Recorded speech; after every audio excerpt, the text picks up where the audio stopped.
sorciers, créatures maléfiques, objets de culte. Oui, tout ceci est beaucoup, souvent, énormément associé au vaudou. Sauf que ceci n'est pas toujours vrai.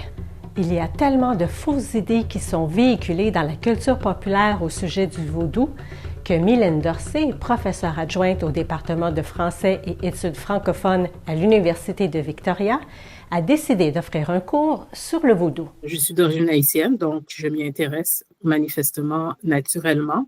Il y a des personnes dans ma famille qui sont initiées au vaudou et qui pratiquent le vaudou.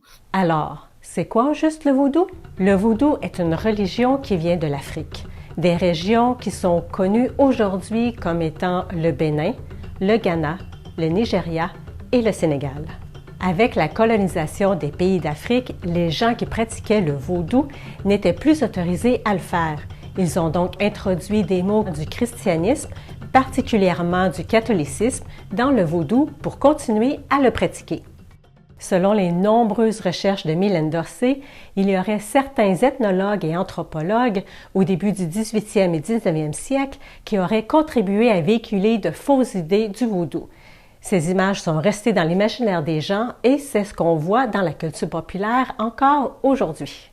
Comme les poupées vaudou. Désolée de vous décevoir, mais les poupées vaudou n'existent pas. Donc ça, c'est vraiment quelque chose que Hollywood a inventé de toutes pièces et qui a capitalisé sur ça et qui représente justement une image qui ne tient pas nécessairement de la réalité.